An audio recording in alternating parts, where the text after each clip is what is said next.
really delighted we can have this many people come out for a meeting. It says something, I think, about the way you regard yourself as owners. Incidentally, if you hadn't figured it out already, this hyperkinetic bundle of energy here on my left is Charlie Munger, our Vice Chairman.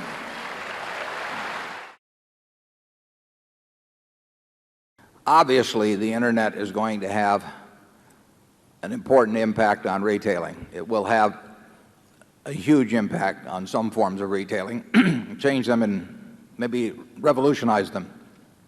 I think there are some other areas where the impact will be less, but anytime we buy into a business, and anytime we bought in for some time, we have tried to think of what that business is going to look like in 5 or 10 or 15 years, and we recognize that the Internet, in many forms of retailing, is likely to pose such a threat that we simply wouldn't want to get into the business.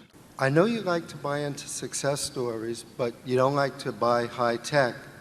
And it seems to me, say, in the case of Microsoft, that 10 years from now, they'll be doing software development, just like 10 years from now, Coke will be selling sugared water.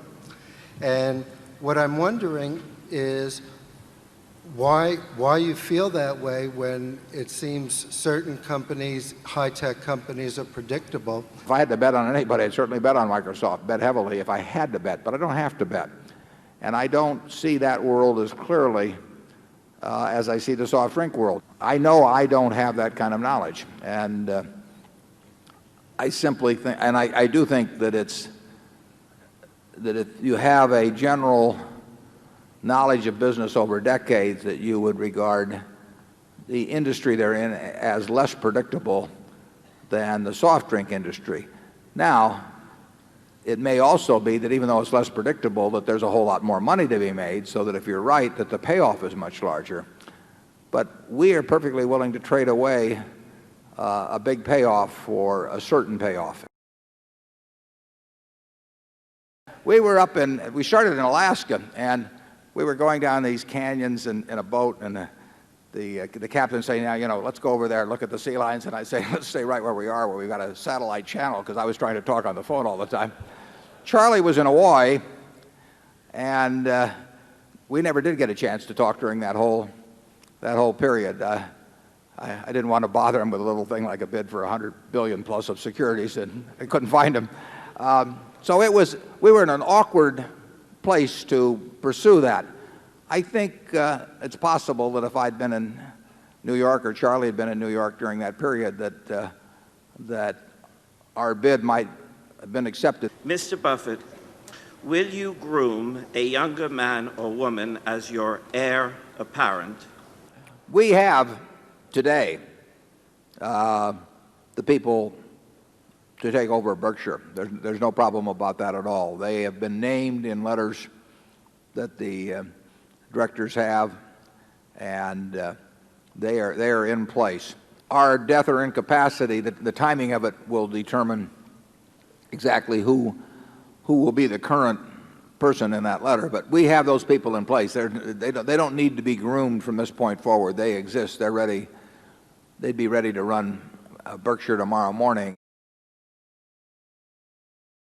I don't think you can get to be a really good investor over a broad range without doing a massive amount of reading. I don't think there's any one book that will do it for you. Yeah.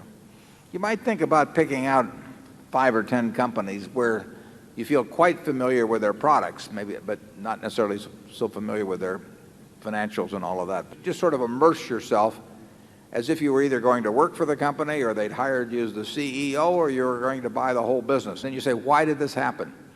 Who let it happen? What's that chart going to look like the next 10 years? When he talks about why, that's the most important question of all, and it doesn't apply just to investment. It applies to the whole human experience. If you want to get smart, the question you got to keep asking is why? Why? Management are part of the valuation process, in that they enter into our thinking as to the degree of certainty that we attribute to the stream of income, stream of cash actually, that we expect in the future, and the amount of it. If you have a strong, big enough moat, you don't need as much management.